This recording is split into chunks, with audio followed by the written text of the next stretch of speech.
Eu entrevisto o professor Luiz Gonzaga Beluso, que na companhia do jovem economista Gabriel Galípolo, acaba de lançar o livro Manda Quem Pode, Obedece Quem Tem Juízo, pelas editoras Facamp e Contra a Corrente. Professor Beluso, a minha primeira pergunta seria sobre como que essa teoria convencional, que o senhor examina com tanta profundidade no início do seu livro, que o senhor chama de um conjunto de superstições científicas contaminadas pelo determinismo, e é quando a ciência se aproxima do pensamento mítico. Que pensamento é esse? Pensamento mítico é aquele que não tem relação com a vida concreta das pessoas. Isso está acontecendo com a economia, né? Ela está se transformando numa nuvem de abstrações, né? E se afastando cada vez mais da vida concreta dos homens e das mulheres. Nós estamos vendo aí as reformas que estão sendo propostas pelo governo brasileiro, né? Tudo isso parte de uma construção, né, abstrata, né, que não leva em conta as condições reais da vida econômica. Então, por exemplo, vamos tomar a questão da reforma da Previdência, né?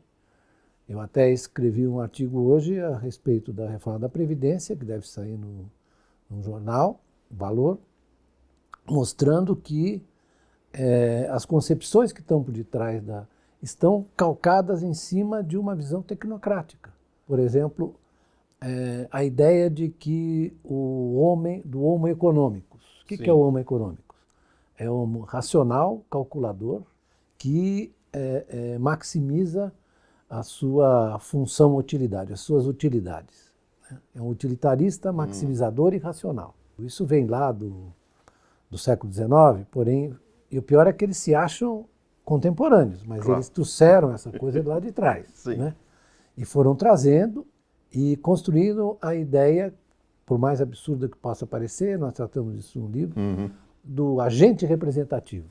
É um sujeito que ao mesmo tempo é banqueiro, industrial, consumidor, operário, agente representativo. O que é? Ele sintetiza, para simplificar, para não dar confusão nos modelos, ele sintetiza, na verdade, o homem econômico racional. Né? Então, a partir daí, eles constroem hipóteses, né, econômicas. E toda a política econômica dita neoliberal, ela está fundada nesse indivíduo, na suposição de que ele tem certos comportamentos. E de que ele existe. De que ele existe. Né? Quer dizer, é uma abstração que acaba virando uma orientação de política econômica. Né?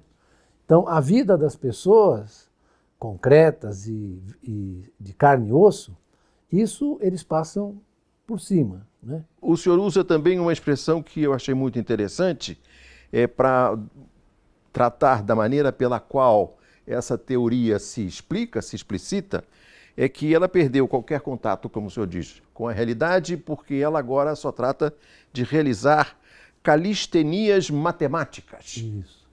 O que é isso? Porque calistenias é exercícios. Exercício físico. Exercício físico.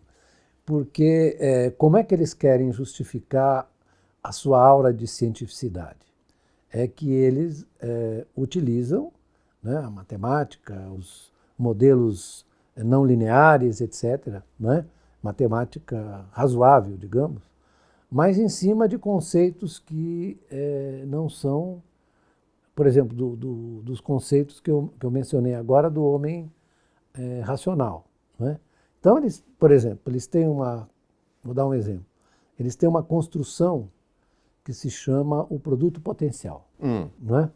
A partir do qual eles fazem a avaliação de qual é o estado da economia. O produto potencial é aquele em que a economia tem um desempenho estável, sem inflação, com pleno emprego. Né? Certo. Essa construção do produto potencial e a avaliação que eles fazem da economia, ela tem sempre tendência a girar em torno desse estado de evolução estável, digamos, né? E tem pequenas flutuações, sempre com capacidade para voltar ao estado de estabilidade anterior. Por exemplo, você só pode ter um ciclo derivado de uma mudança tecnológica ou de uma mudança de preferência dos consumidores. Mas esses modelos, por exemplo, que são os chamados modelos estocásticos de equilíbrio geral, fundados em cima desse agente representativo. Sim. Né? Esses modelos, por exemplo, não têm dinheiro nem têm bancos. Não. Não, certo? O senhor demonstra isso perfeitamente no livro. Não tem dinheiro nem bancos. Não tem. Então, é uma economia curiosa, Muito. porque é uma economia capitalista, monetária, Sim. que não tem dinheiro nem bancos. Certo? Então, você pode fazer, quer dizer... Qualquer calistenia que qualquer quiser. calistenia que fizer. Você faz qualquer coisa, né? E aí eu vi outro dia um artigo de um economista brasileiro que publicou numa revista internacional uma discussão sobre... Não é nem o André, nem os outros que estão discutindo isso nos jornais. André Lara Rezende. Não é. É um outro economista que fez um texto que mandou para que, na verdade, você não consegue saber o que ele está querendo dizer. Isso é muito comum, mesmo dominando o instrumental matemático que ele tem. E a língua portuguesa. E a língua portuguesa. Eu sempre digo que a matemática liberou o mundo da superstição com Galileu Galilei e Newton. Não é verdade? Liberou, porque foi uma luta para você introduzir o pensamento, digamos, racional, científico. Descartes, Newton, Galileu, né? Copérnico. Claro. Ela libertou, foi uma libertação do mito. Isso. É que a matemática, do jeito que ela é usada, ela reintroduziu o mito. Isso. Certo? O mito do Homo economicus. Isso. Certo? Exato. E eles trabalham em cima do mito. Quem diz isso é um filósofo que eu cito aí, que você conhece certamente, sabe quem é, porque você é um homem ilustrado, né? O Adorno, Teodoro Adorno. Teodoro Adorno. Na dialética do iluminismo, ele diz o seguinte, olha, a ideia da razão iluminista, ela virou o seu contrário. Ele disse isso lá atrás. Mas os economistas exercitam isso o tempo inteiro. É isso que o livro procura mostrar. Claro. Certo? Que eles exercitam isso o mundo inteiro. Então, esse descolamento é o que o Weber chamava desencantamento do mundo. Agora você tem um reencantamento. Né? Você está reencantando. Então, as pessoas se movem nesse universo, você entendeu? A economia. Agora, professor, quando que o neoliberalismo se tornou, com essas pré-condições e essas características que o senhor acaba de descrever, se tornou a ideologia dominante? Qual foi o fato histórico, político, que deu a ele essa hegemonia avassaladora? É muito importante essa pergunta, porque, em geral, os historiadores da economia marcam os anos 80. Mas, na verdade, a gestação do neoliberalismo começa nos anos 70, quando nós temos a crise do chamado modelo, ou paradigma, se você quiser, keynesiano, né? Ou, digamos, da construção do estado do bem-estar, ou na Alemanha da economia social de mercado, em que a economia e suas políticas estavam coladas nas reivindicações e direitos dos indivíduos. Claro. Que indivíduos eram? Dos mais fracos. Que era os desfavorecidos, como o senhor costuma dizer, deserdados. Deserdados, que era a construção da economia keynesiana e do estado do bem-estar social. E isso entrou em crise nos anos 70, né, por conta do que se chamou, você certamente vai se lembrar, da estagflação. Sim. Né? Aí a estagflação produziu estagnação com inflação. Com inflação. Ou seja, você vinha de um período de grande exuberância, né? Esse período de grande exuberância foi fantástico porque ele produziu uma igualdade entre as classes sociais, entre as categorias, várias categorias de indivíduos, uma igualdade incrível, né? Isso vem do Roosevelt, né? Vem do Roosevelt, mas vai para a Europa no pós-guerra. O senhor, só para não interromper, num capítulo muito importante na minha avaliação, que é uma recuperação de todo o período Roosevelt, e que seria uma maneira também que o senhor utiliza para tratar do Roosevelt e do Keynes. Isso. O senhor se refere àquele famoso Glass-Steagall Act, isso, que estabelecia uma distinção entre os bancos para não permitir essa bolha que explodiu em 2008. Mas um assessor do Roosevelt pronuncia uma frase no seu livro que me deixou muito impressionado a respeito dos deserdados a que o senhor se refere. A fome não se discute. Não é isso? Então, É esse o espírito dessa política econômica keynesiana e da liberal-democracia alemã que prevaleceu no pós-guerra. sem dúvida, que Não é era isso? a questão da proteção aos mais fracos. E na Inglaterra, né, o estado do bem-estar nasceu a partir de uma tremenda discussão dentro da sociedade, mas quem formulou isso foi um liberal chamado Sir William Beveridge, que fez um relatório em 42 dizendo o seguinte, que os demônios da vida moderna são a carência, o abandono, a fome e a ignorância. Né? Eu, nesse livro, eu desenvolvo a tese que o Beveridge ele diz que a ignorância era o instrumento dos ditadores, porque precisavam deixar a sociedade e os indivíduos sem saber exatamente quais as razões do sofrimento deles, etc. Né? E eu brinco num outro artigo que eu escrevi, que não está no livro, dizendo que, infelizmente, o Beveridge se enganou porque a ignorância também tomou conta das democracias, ou dos regimes que se supõem democráticos. Né? Agora, professor, como é que essa ideologia que começou na sua avaliação, lá nos anos 70 do século passado, desembarcou aqui no Brasil e agora parece renascer com vigor? Os executores disso, do ponto de vista político, foram, sobretudo, o presidente Ronald Reagan, que foi eleito que assumiu em 81, e a Margaret Thatcher, que assumiu antes dele, né, ainda nos anos 70. Eu te contei que eu conheci a Margaret Thatcher, né, pessoalmente. Então, a visão predominante era essa, olha, nós precisamos acabar com tudo aquilo, esse negócio não deu certo, e aí as hipóteses... Tudo aquilo seria esse estado de bem-estar seria esse social. estado de bem-estar, em que o Estado interferia na economia, em que você protegia os mais pobres. Então era preciso desregulamentar. Nessa desregulamentação, por exemplo, foi embora o Glass-Steagall, progressivamente. Isso. E você começou a constituir, na verdade, supermercados financeiros. Isso foi uma evolução ao longo dos anos 80, dos anos 90. E, se não me engano, culminou com Bill Clinton, que Perfeitamente. rasgou o Glass-Steagall e foi aquela confusão de os bancos comerciais poderem entrar. O Federal Reserve teve que entrar e pegar a gororoba toda podre que eles criaram e botar para dentro do seu balanço.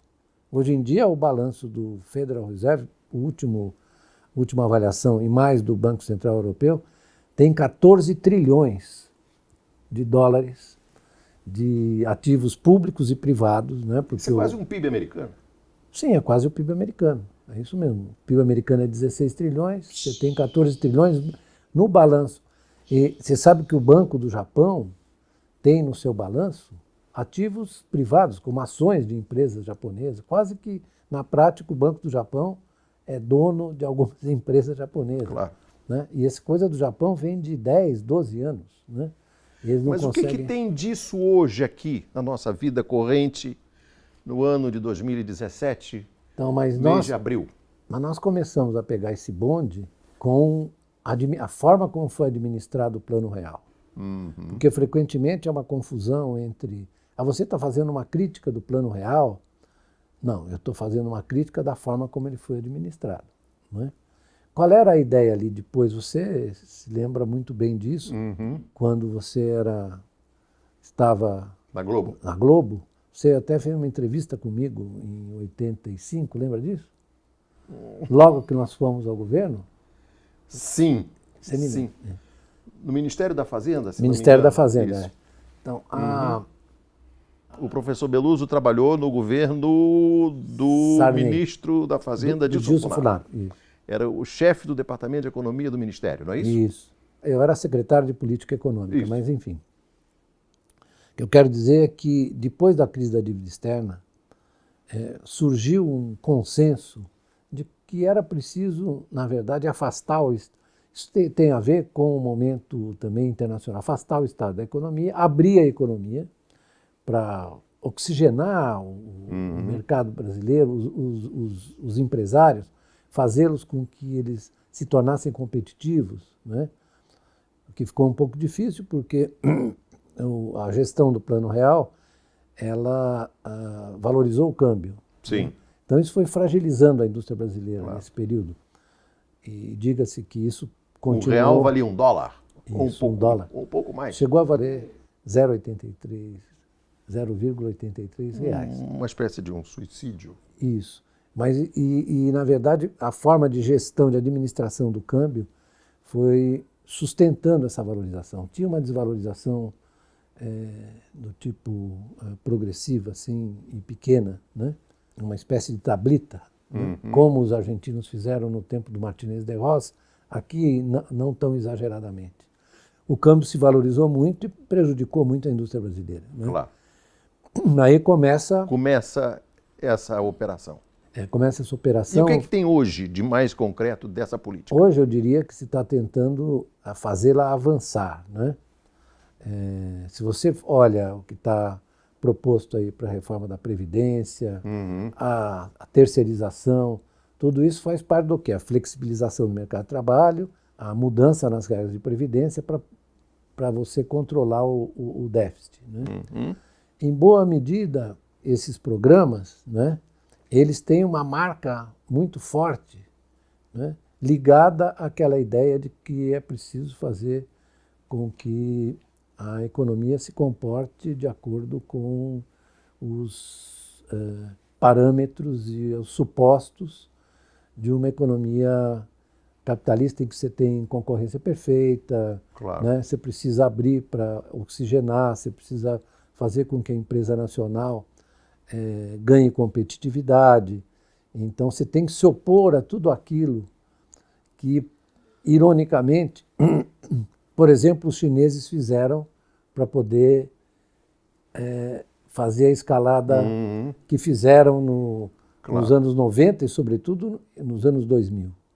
Né? Sobretudo uma depreciação brutal da moeda. Sim, eles fizeram controle de capitais para evitar, acumularam 4 trilhões de reservas, hoje eles têm 3, porque eles estão mudando a composição dos ativos deles, estão comprando coisa fora, Isso. inclusive no Brasil. Sim. E o pessoal fala, caiu de 4 trilhões para 3, mas eles fizeram isso para mudar a composição dos ativos deles. Né? Sair, digamos, dos títulos americanos progressivamente, sem causar dano, eles são muito jeitosos, né? Mas, enfim, o que proporcionou isso à China foi o fato de que eles se aproveitaram da força da globalização, do movimento da globalização financeira e produtiva, para iniciar um processo de industrialização vigorosíssimo. Sim. Né? A China, em 1980, tinha a mesma participação nas exportações que o Brasil, 1,2%. Do Brasil, hoje em dia, já é um pouco menos, as exportações mundiais. Hoje, a participação deles está em torno de 11%. Eles têm mais do que os Estados Unidos e mais do que a Alemanha. E a composição das exportações deles é, sobretudo, em cima dos manufaturados. Então, comparando com o Brasil, como é que estamos? Nós, na verdade, produzimos uma desqualificação, digamos, da nossa pauta de exportações. Nós tivemos ainda, nos anos 70, nós tínhamos uma participação elevada dos manufaturados. A política econômica dos militares, Sim. do Delfim, que o Delfim fez Sim. em matéria de incentivo à exportação de manufaturados foi muito importante. Era o BFIEX, Sim. etc. Né? E outros programas de incentivo às exportações. E nós fomos mudando a pauta, isso foi muito importante. Né? Nos anos 60, segunda metade dos 60 e dos 70. Hoje em dia nós revertemos isso. Nós temos uma pauta em que o peso dos manufaturados caiu substancialmente. Assim como o peso da indústria no produto caiu substancialmente. Sim, caiu digamos, de 30%, para dar um número próximo, para 9%. Caiu o peso da indústria. E nós não contávamos com essa escalada chinesa, porque uma coisa tem a ver com a outra. E também isso se deve a essa política de sobrevalorização Sim, da moeda o que começa lá no Fernando Henrique. Começa no Fernando Henrique. O tempo inteiro é assim, né? E que permanece até hoje. Sim, porque, na verdade, no período em que nós tivemos um crescimento apreciável da economia, também nós permitimos a valorização do câmbio. Foi. Né? No Do período governo Lula do governo Lula, e Dilma. a Dilma tentou corrigir isso, não foi bem sucedida, mas, aparentemente, essa questão da indústria, hoje em dia é considerada uma coisa que não é importante. Tem economistas que dizem assim, não, mas qual é a diferença entre a indústria e os serviços? Né? Hoje, exatamente, o governo decidiu que a taxa do BNDES para as indústrias, para os tomadores de empréstimos do BNDES, vai ficar muito perto da taxa Selic, ou seja, não há mais benefício nenhum para você pegar dinheiro de longo prazo no BNDES. Então, essa é uma discussão que está sendo levada a cabo agora nos órgãos de representação dos empresários, e eu acho que está começando a cair a ficha que nós não vamos ter financiamento de longo prazo. Né? E isso dificulta muito, por exemplo, o projeto do governo de voltar a mobilizar as concessões de infraestrutura. Né? E hoje em dia, no mundo inteiro, dada a semi-estagnação, o crescimento muito lento das economias, no mundo inteiro você está desenvolvendo projetos e formas de financiamento para estimular o investimento em infraestrutura. Você tem desde do Trump, que está... Claro. Eu não sei se ele vai realizar, porque ele faz de uma maneira tão desordenada, até o Fundo Monetário. Se você pega os relatórios do Fundo Monetário ou do Bank of International, se é do Banco de Compensações Internacionais, todos eles se concentram na fragilidade do investimento. Professor, para voltar aqui à nossa discussão corrente, na página 150 o senhor publica uma tabela de elaboração própria do seu livro, com dados do Banco Central, sobre os juros nominais pagos e o orçamento e o déficit da Previdência. E nós vamos a uma situação em 2015, que é mais ou menos a seguinte. O que o governo paga de juros é 500 bi. Se você somar o orçamento da pasta das cidades, ou seja, Minha Casa Minha Vida, desenvolvimento social, Bolsa Família, defesa, educação e saúde, isso dá 507 bi, ou seja, o que nós pagamos de juros. O que nós gastamos em saúde e educação é menos do que a metade do que a gente paga de juros. Então. É o que mostra esse gráfico. Eu vi esse negócio aqui, eu fiquei com raiva. No debate atual, os economistas dizem, mas os juros quem forma é o mercado. Agora, os outros gastos orçamentários são decididos, digamos, politicamente. Então, tem uma macacada aí que quer pegar mais do que pode. Mas o grosso da despesa do governo é com a taxa de juros. É juro. É juro. Então, mas isso houve, como o senhor próprio diz, uma financeirização da economia. Sem dúvida. E a financiarização atinge todos as camadas da economia. Por exemplo, as empresas começam a ficar prisioneiras disso. Como disse um amigo meu a respeito da queda da taxa de juros, ele usou um gesto muito engraçado. Ele falou, olha o que vocês estão fazendo, vocês estão baixando a taxa de juros e subindo a TJLP. Quer dizer que eu estou perdendo para os dois lados. Perdendo porque eu sou rentista? Rentista e perdendo porque eu ia pegar dinheiro do BNDES. É isso. Falou, eu achei engraçado, me contaram isso hoje, achei muito expressivo. É muito expressivo. Né? Outro ponto que o senhor menciona com muita ênfase é a questão de que se estabeleceu como uma regra constitucional cortar os gastos pela PEC da morte e se fixou como uma ideia pétrea o princípio de que a queda da receita se corrige com mais cortes. Eu tenho aqui na página 161 uma observação que o senhor faz sobre o que o jornal The Guardian fez com o ministro das Finanças, George Osborne, que tentou fixar em lei o superávit do Tesouro Britânico. E o Guardian chamou isso de finança Micawber. Micawber é um personagem cômico do Charles Dickens do romance David Copperfield, que fracassava irremediavelmente em seus negócios. E quando a vida lhe aprontou uma sucessão de derrotas, Micawber proclamou em seu incurável otimismo: "Bem-vinda pobreza! Bem-vinda miséria! Bem-vinda fome! Bem-vindos farrapos, tumultos e mendicância! A confiança mútua vai nos sustentar até o fim." Nós estamos sendo governados pelo Micawber. É isso? Micawber está mandando... Quer dizer que o ministro Meirelles e o presidente do Banco Central são os nossos Micawber. Eu recomendaria aos meus amigos e colegas economistas que fossem à literatura. Isso. Porque a literatura... Como recomenda o Keynes, como recomenda o Thomas Piketty. Pois é, o Piketty usou... O Balzac. O Balzac, isso. Sim. Você usa o Dickens. É. Eu não sei se eu acho que no livro não está, que eu uso o Balzac e o Père Goriot, porque o Père Goriot era um avaro. Ele tinha uma fábrica de massas. É. E aí ele resolve vender a fábrica de massas e investir em títulos públicos.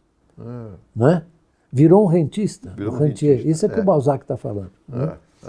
Assim como o nosso Dostoiévski, Sim. no Crime e Castigo, ele tem considerações assim interessantíssimas sobre a economia. Né? Sim. E num dos trechos do Crime e Castigo tem um discurso do Marmeladov, que é o sujeito miserável, coitado, e faz um discurso para o Raskolnikov, que é o assassino, né?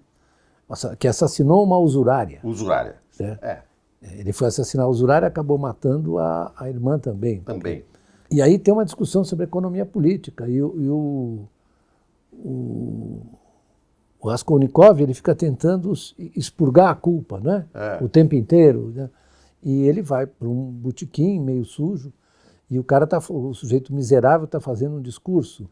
O miserável disse: olha, o fulano de tal, um outro personagem, me ensinou hoje que a economia política inglesa não justifica a compaixão. Não justifica a compaixão. Então não me venha com essa história, porque eu sei que eu não vou receber nada de ninguém, porque isso é contra os princípios da ciência, da economia política. Mas não vamos menosprezar a nossa própria literatura, porque na página 130 o senhor cita o mestre Machado de Assis, a propósito da questão as notícias do mercado ou o mercado das notícias. Isso. Porque o senhor faz uma crítica severa a esses colunistas, que eu chamo de colonistas do PIG, Partido da Imprensa Golpista. Isso. Machado de Assis diz assim: há sempre 3 ou 4 pessoas que tratam das coisas financeiras e econômicas e das causas das coisas com tal ardor e autoridade que me oprimem. E aí ele diz que um dia, não me lembro em que loja nem em que rua, achei uma tabuleta que dizia Ao Planeta do Destino. Intencionalmente obscuro esse título, era a nova edição da Esfinge. Pensei nele, estudei e não podia dar com sentido, até que me lembrou virá-lo do avesso. Ao destino do planeta. Vi logo que assim, virado, tinha mais senso, porque em suma pode-se admitir um destino ao planeta em que pisamos. Talvez a ciência econômica e financeira seja isso mesmo. O avesso do que dizem os discutidores de bondes. Isso.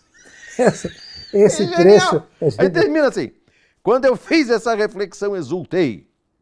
Grande consolação é persuadir-se um homem de que os outros são asnos. Isso é o Machado.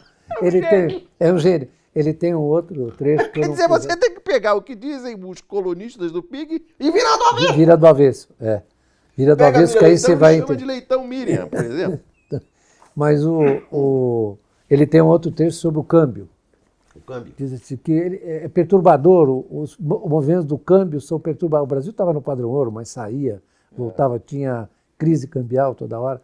Falou, as peripécias do câmbio me deixam desesperado. Eu sei que, por exemplo, a magnésia de Murray cura muita coisa, mas parece que não cura o câmbio. Ele é muito engraçado. Ele é, e tem mil coisas. Agora, professor, o senhor cita dois autores, o Thomas Piketty e o Wolfgang Strick. O Thomas Piketty, que fez uma obra já clássica sobre o capital no século XX, que mostra que há uma tendência aparentemente inexorável à concentração de renda no regime capitalista. Historicamente, ele vem desde a França lá atrás, da Inglaterra, chega aos Estados Unidos, e é uma tragédia anunciada. O Wolfgang Strick publicou dois livros que o senhor cita, um é Buying Time, Comprando Tempo, e o outro é Assim que o Capitalismo Vai Acabar. Segundo o Strick, essa distância progressiva entre ricos e pobres, essa concentração no 1%, que o senhor descreve aqui de uma maneira desanimadora, como a economia mundial vai ficando cada vez mais concentrada no 1%, chegaremos ao ponto em que o 1% da população terá mais do que 50%, já é assim, da renda do planeta. O Strick diz que o capitalismo vai acabar. How capitalism will end. Will end. Vai acabar, ele não sabe o que vem depois, vai haver uma putrefação progressiva, ele cita o Gramsci, e ele não sabe no que vai dar, mas o que está aí não sobrevive. O senhor concorda com essa previsão? Eu acho que você tem hoje, não só o Wolfgang, como o Piketty, porque o Piketty faz um prognóstico também, fala, deixado a essas forças que estão aí, a desigualdade vai aumentar e você vai... Piketty tem uma coisa muito interessante, que ele lida com as transformações, as metamorfoses da riqueza. Isso. Então ele vai mostrando como a riqueza vai se tornando, o crescimento, a explosão da riqueza vai se tornando muito maior que a explosão da renda, né? Então ele está mostrando que, por exemplo, ele está falando da financiarização, né? E ele diz o seguinte, olha, se olhar a trajetória dessa relação renda-riqueza ao longo da história, você vai ver que você teve momentos em que a renda conseguiu avançar, eu estou simplificando bastante, claro, mais rapidamente que a riqueza, nos momentos que você teve, como é que ocorreram desvalorizações da riqueza? Nas guerras, né? E quando exatamente, no pós-guerra, as forças políticas resolveram domesticar o capitalismo, como, por exemplo, com o controle das instituições financeiras, o Glass-Steagall, né? E na Europa na verdade, na Alemanha com a economia social de mercado, na Europa com as políticas keynesianas de controle, de direcionamento do crédito, etc., né? Então, isso tudo permitiu que a renda crescesse mais rapidamente com a riqueza. Depois dos anos 80, você começou a inchar. A desregulamentação financeira foi isso. O inchaço da riqueza, progressivo da riqueza financeira. Então, o pessoal diz assim, não, mas os marxistas dizem, não, mas ele chamou Capital no século XXI, mas ele não respeitou o que o Marx escreveu. Ao contrário, ele respeitou. Para quem lê os 3 volumes, chega à conclusão do Capital. Sem saber, ele respeitou, porque ele falou das metamorfoses da riqueza, que é uma forma também como o Marx trata. Ou seja, você começa a inchar a riqueza financeira, inchar essa massa de direitos sobre a renda e a riqueza. O que é a riqueza financeira?